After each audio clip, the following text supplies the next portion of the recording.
House Speaker Kevin McCarthy, folks, set to meet with the president of Taiwan tomorrow. It is a historic event as well, but it comes amid some warnings from China. Let's get out to our congressional correspondent now, Kilmeny Ducard, who's live at the Capitol with some new details ahead of this meeting in California. Kilmeny, good afternoon.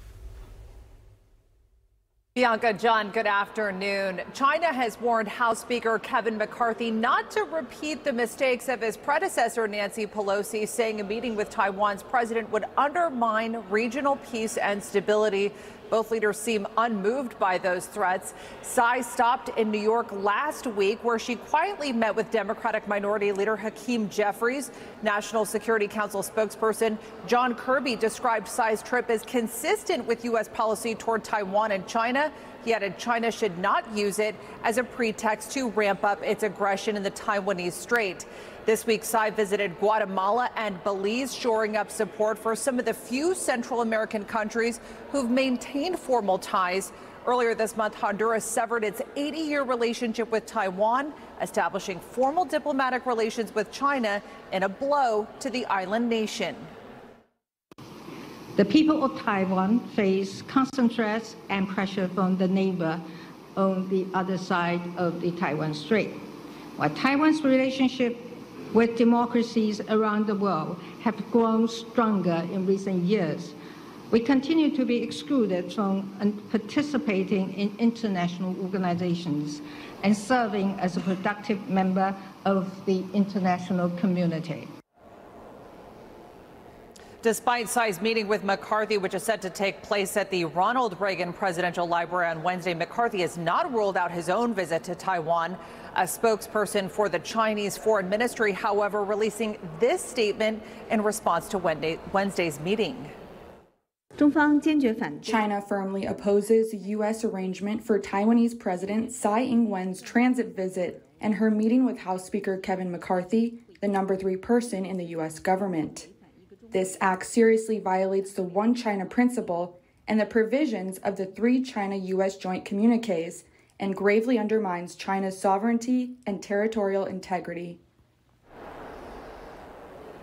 Tsai may also meet with Republican Congressman Mike Gallagher, who leads the House Committee on China. Republicans here on Capitol Hill have been pressing the Biden administration to speed up those weapons deliveries amid warnings from U.S. officials that China could invade Taiwan. Kilmeny Ducard live on Capitol Hill. Thanks, Kilmeny. Good to see you.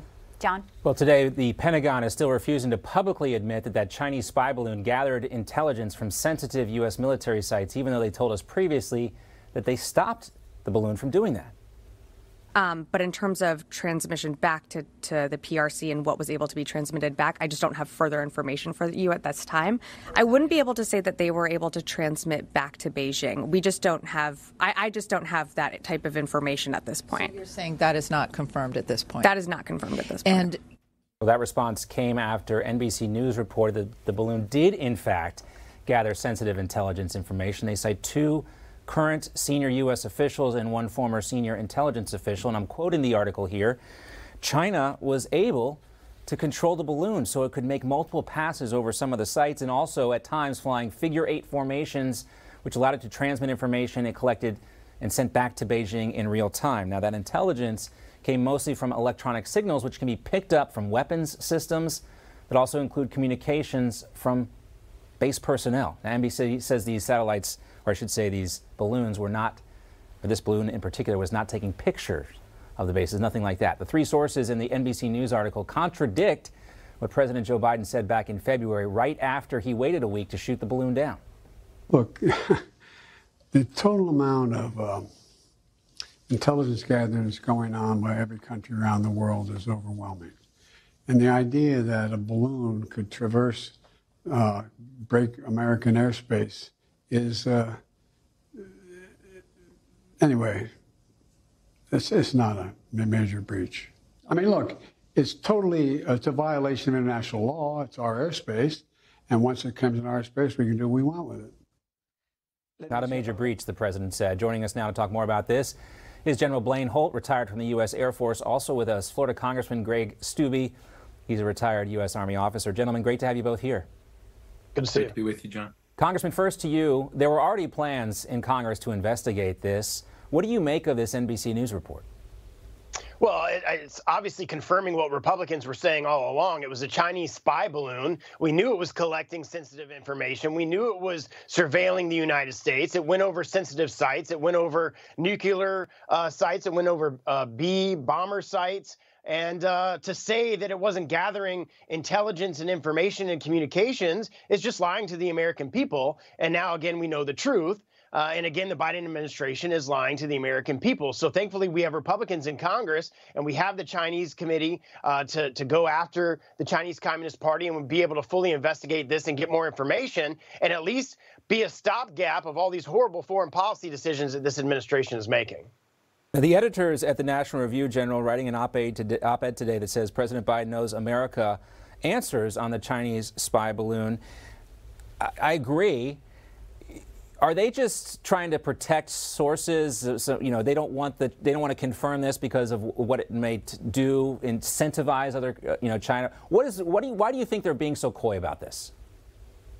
Well, they're being coy, and they have been the entire time that they have been in power, from their disastrous meeting with the Chinese in Alaska right out of the gate. And then on and on and on. And here we are with China trying to lead the world to a new currency consortium to disintermediate the dollar. It's high time that we got beyond I think the administration's lying to us part and get on to is this administration compromised? How badly is that? And then who's going to go to jail? Who's going to be fired? Who's going to be held accountable? Because to date, and I understand that there's a new look in Congress, nothing's been done except theater. And honestly, we're just getting more and more imperiled as we go on. Would you like to respond to that, Congressman?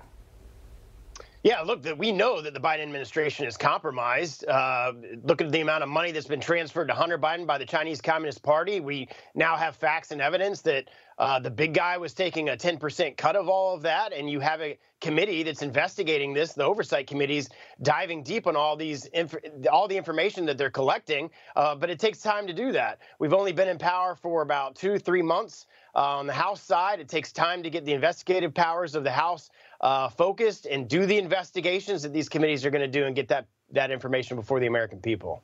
After this very tepid response to the Chinese spy balloon, General, we saw the Russians get aggressive with an American drone over the Black Sea. There has been discussion. President Biden admitted right there in that interview that this was a violation of U.S. airspace. What is an appropriate response militarily, politically? Because nothing really has happened, to your point. Right. So what we need to start projecting is strength again and leadership on the world stage.